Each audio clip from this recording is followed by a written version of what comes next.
नमस्कार, बहुत स्वागत है आपका खबरों के साथ। मैं हूं रीनू यादव। सबसे पहले बात, मध्य प्रदेश में कोरोना का कहर लगातार जारी है। बीते 24 घंटे में 1200 से ज्यादा मरीज मिले। लगातार तीसरे दिन भी 1200 से ज्यादा मरीज और बीते 24 घंटे में 841 मरीज ठीक होकर अपने घर भी लौट चुके हैं। तो 24 घंटे के भीतर संक्रमण से 17 लोगों की मौत हो गई है।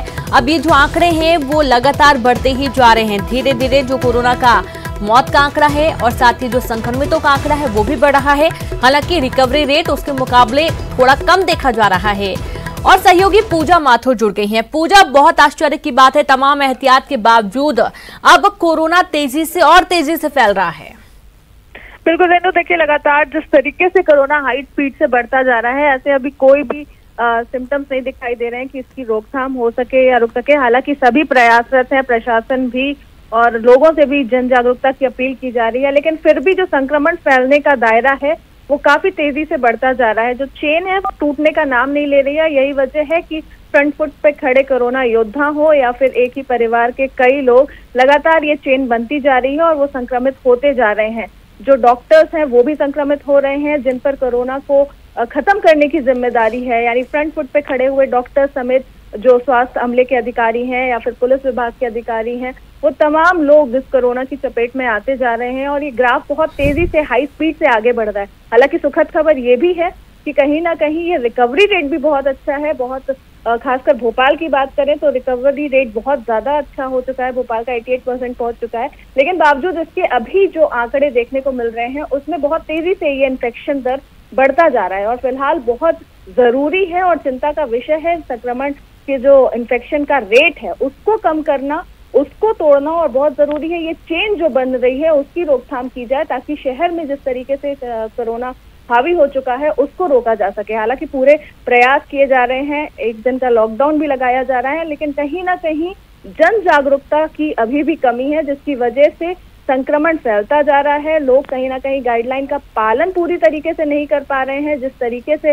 दिशा निर्देश दिए गए हैं वो नहीं मान रहे हैं। मास्क की अनिवार्यता भी कई जगहों पर ऐसी शिकायतें आई हैं कि नहीं समझ में आ रही है लोगों को, जिसकी वजह से चालान काटा जा रहा है। तो ये तमाम चीजें हैं जिसकी वजह से संक्रमण दर बहुत तेजी से बढ़ता हुआ दिख रहा है। कोरोना का ग्राफ हाई स्पीड से बढ़ता ही जा रहा है जी बिल्कुल। रोजाना जी बिल्कुल पूजा, बहुत बहुत शुक्रिया आपका तमाम जानकारी साझा करने के लिए। तो 24 घंटे में 1200 से ज्यादा के जो मरीज हैं वो सामने आए हैं और इसके बाद कहीं ना कहीं प्रशासन में भी हड़कंप है। स्वास्थ्य विभाग काफी मुस्तैद है। उसके बावजूद जो कोरोना का कहर है वो लगातार मध्य प्रदेश में जारी है।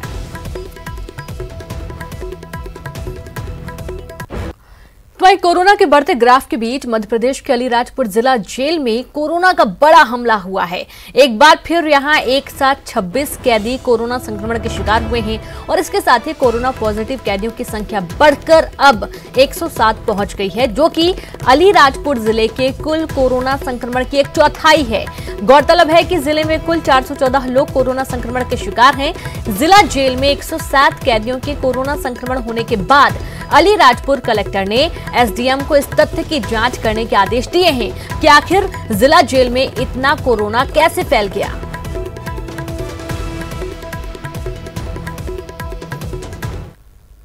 दूसरे बड़वानी और खरगोन जिले से कुछ कैदी यहाँ ट्रांसफर हुए थे, तो हो सकता है उनके साथ में कहीं इन्फेक्शन आया हो। और एक गुजरात से भी जो कैदी आया था सबसे पहले, उसमें कोरोना संक्रमण के लक्षण मिले थे, तो यहीं से इन्फेक्शन आके जेल में फैला होगा। एसडीएम को हमने ये ज़रूर एक जांच करने के लिए दिया है कि ये हम फाइंड आउट कर सके कि किस स्तर पे लापरवाही हुई और किस वजह से अचानक से ये संक्रमण जेल में इतना फैला, ताकि ये जो एक्सपीरियंस है ये हम अन्य जिलों से भी शेयर कर सकें। अलीराजपुर जिला जेल को कोरोना से पूरी तरीके से जकड़ लिया है।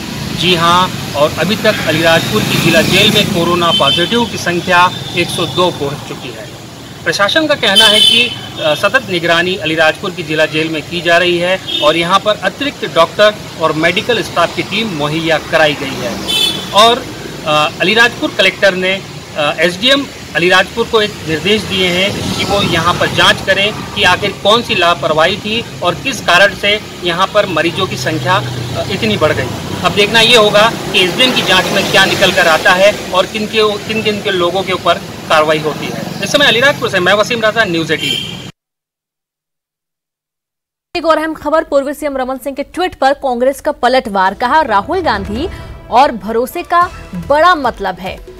36,000 करोड़ के घोटालेबाज सत्ता से हुए बाहर, लूटकर पनामा भरने वाले सत्ता से बाहर हुए, और दामाद को घोटाले कराकर आने वाले सत्ता से बाहर, हेलीकॉप्टर में दलाली खाने वाले सत्ता से बाहर। डॉक्टर रमन सिंह ने ट्वीट कर राहुल गांधी पर निशाना साधा। अब कांग्रेस ने भी पलटवार किया है।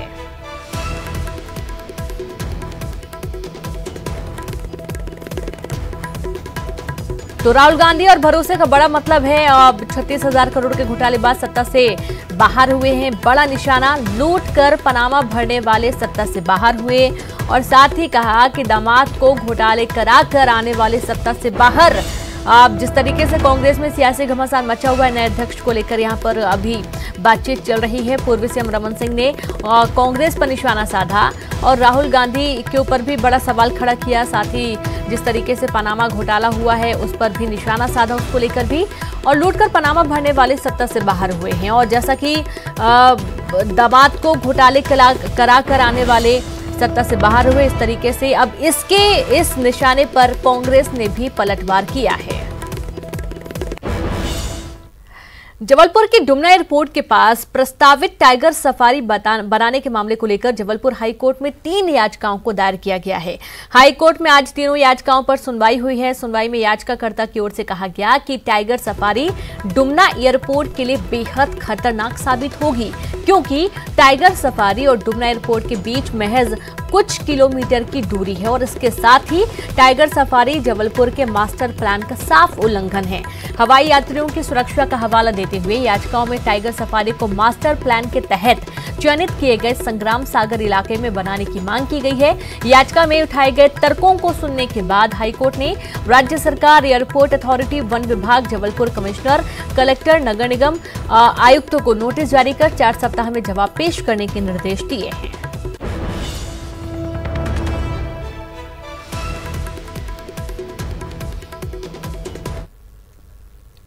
और इसी के साथ इस बुलेटिन में इतना ही। नमस्कार।